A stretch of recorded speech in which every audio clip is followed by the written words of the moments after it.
નમસ્કાર દર્શક મિત્રો, હું છું ગ્લોબલ એસ્ટ્રો ગુરુ ડૉક્ટર પંકજ નાગર. હર હંમેશની જેમ આપની સાથે આપના માટે જ્યોતિષ જાગૃતિ અભિયાનના નેજા હેઠળ આજે વાત કરીશું મિત્રો ગુરુના અતિચારી ભ્રમણની વાત. અતિચારી ભ્રમણ એટલે શું? સામાન્ય રીતે ગુરુ એક રાશિમાં 11 થી 13 મહિનાની અંદર રહે, પરંતુ જ્યારે ગુરુ 11 થી 13 માસની અંદર એકથી વધારે વાર રાશિને બદલે ત્યારે એને અતિચારી ભ્રમણ કહેવામાં આવે છે. એમાં ગુરુ ખૂબ જ ફાસ્ટ મોશનની અંદર ચાલે છે. ભૂતકાળની અંદર જ્યારે ગુરુ અતિચારી ભ્રમણ કરી ચૂક્યો છે ત્યારે કુરુક્ષેત્રમાં મહાભારતનું યુદ્ધ સર્જાયેલું.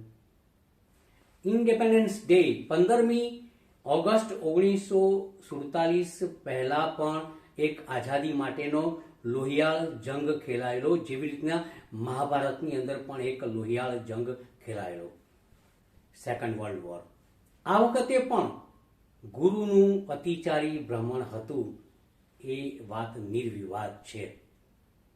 તો મિત્રો, ગુરુનું આ અતિચારી ભ્રમણ મારા મતે 2032 સુધી, એટલે કે 8 વર્ષ સુધી ઓછામાં ઓછું રહેશે.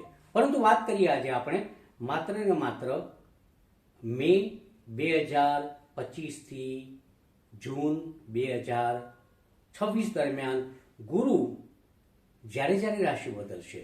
જેમ કે 14 મે 2025ના રોજ વૃષભમાંથી મિથુનમાં જશે, 18 ઓક્ટોબર 2025ના રોજ મિથુનમાંથી કર્કમાં જશે, 5 ડિસેમ્બર 2025ના રોજ કર્કમાંથી પુનઃ એ પધરામણી કરશે મિથુનમાં, વળી પાછો જૂનની અંદર 2026માં એ કર્ક રાશિમાં જશે.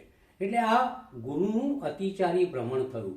આ ભ્રમણ દરમિયાન ધ્યાન રાખવાનું છે, કોઈ પણ જગ્યાએ રોકાણ કરતી વખતે, જેમ કે શેર બજાર છે, સોનું, ચાંદી, એની અંદર એટલા બધા ચઢાવ ઉતાર આવશે કે તમે કલ્પી નહીં શકો. ખાસ કરીને ગુરુ સોનાનો, શેરબજારનો કારક છે, એટલે આપણે વધારે ધ્યાન રાખવું પડશે. આ ઉપરાંત કેટલીક મહત્વની વાતો, જેમ કે ગુરુ જ્યારે 14 મે 2025ના રોજ મિથુન રાશિમાં જશે ત્યારે કયા જાતકોએ ધ્યાન રાખવું, એટલે આપણે વધારે ધ્યાન રાખવું પડશે. કર્ક રાશિના જાતકોએ ધ્યાન રાખવું આ અતિચારી ભ્રમણ દરમિયાન. આ અતિચારી ભ્રમણ દરમિયાન ધ્યાન રાખવાનું છે વૃશ્ચિક રાશિના જાતકોએ. આ અતિચારી ભ્રમણ દરમિયાન ધ્યાન રાખવાનું છે મકર રાશિના જાતકોએ. વળી પાછું 18 ઓક્ટોબરે જ્યારે કર્ક રાશિની અંદર ભ્રમણ કરશે ત્યારે ગુરુનો અતિચારી ભ્રમણ એ રાશિને પણ નુકસાન કરી શકે છે કે જેમની સિંહ રાશિ છે, જેમની ધન રાશિ છે, જેમની મેષ રાશિ છે. ખાસ કરીને એવા જાતકોએ પણ ધ્યાન રાખવાનું છે કે જે જાતકોનો જન્મ 15 એપ્રિલથી 15 મે, અગર તો 15 સપ્ટેમ્બરથી 15 ઓક્ટોબર દરમિયાન થયો હોય, એવા જાતકોએ પણ ધ્યાન રાખવાનું છે કે જે જાતકોનો જન્મ 15 જુલાઈથી 15 ઓગસ્ટ દરમિયાન થયો હોય. તમને થશે આટલું બધું કેમ?